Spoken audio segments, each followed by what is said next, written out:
మహాభారతంలో అర్జునుడు గెలిచాడా లేక గాంధీవం గెలిచిందా? కృష్ణుడి చక్రం ముందు గాంధీవం ఎందుకు చిన్నబోయింది? శ్రీకృష్ణుడి సుదర్శన చక్రం, అర్జునుడి గాంధీవం ఈ రెండూ మహాభారతంలో అత్యంత శక్తివంతమైన ఆయుధాలు. కాని వీటిలో ఏది గొప్పది అనే ప్రశ్న వచ్చినప్పుడు పురాణాలు ఒక అద్భుతమైన పరమార్థాన్ని మనకందిస్తాయి.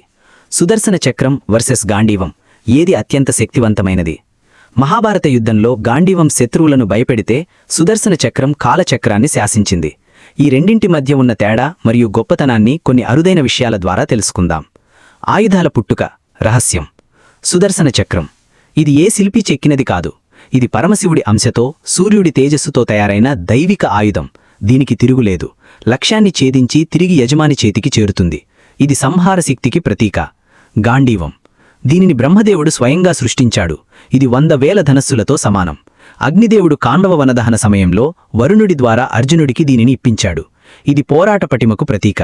గాంధీవం గొప్పదా? అర్జునుడు గాంధీవంతో అసాధ్యమైన యుద్ధాలు చేశాడు. దేవతలను సైతం ఎదిరించాడు. గాంధీవం నుండి వచ్చే బాణాలు శత్రువులను చీల్చి చెండాడేవి. కాని గాంధీవం ఒక మాధ్యమం మాత్రమే.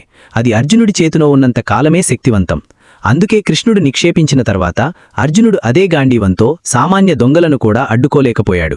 అంటే గాంధీవ శక్తి ఆ దైవ సంకల్పం మీద ఆధారపడి ఉంటుంది. సుదర్శన చక్రం గొప్పదా? సుదర్శన చక్రం ఆయుధం మాత్రమే కాదు, అది ఒక సంకల్పం. కృష్ణుడు దీన్ని ప్రయోగించడానికి వింటినారి ఎక్కుపెట్టక్కర్లేదు. కేవలం ఆయన ఆలోచన చాలు. ఇది భౌతిక దూరాన్ని మాత్రమే కాదు, సమయాన్ని కూడా శాసిస్తుంది.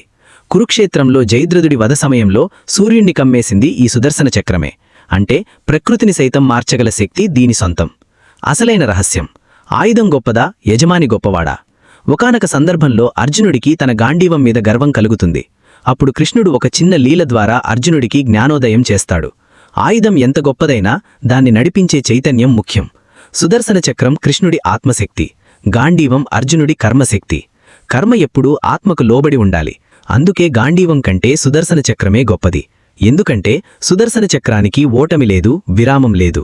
ఎవరికీ తెలియని విషయమేంటంటే మహాభారత యుద్ధం ముగిశాక అర్జునుడు రథం దిగిన వెంటనే గాంధీవం మంటల్లో కాలిపోవాల్సిందే. కాని కృష్ణుడు దానిపై ఉన్నంతకాలం అది సురక్షితంగా ఉంది. దీన్ని బట్టి అర్థం చేసుకోవాల్సిందేంటంటే గాంధీవం ఒక యంత్రమైతే సుదర్శన చక్రం ఆ యంత్రాన్ని నడిపే విద్యుత్తు వంటిది.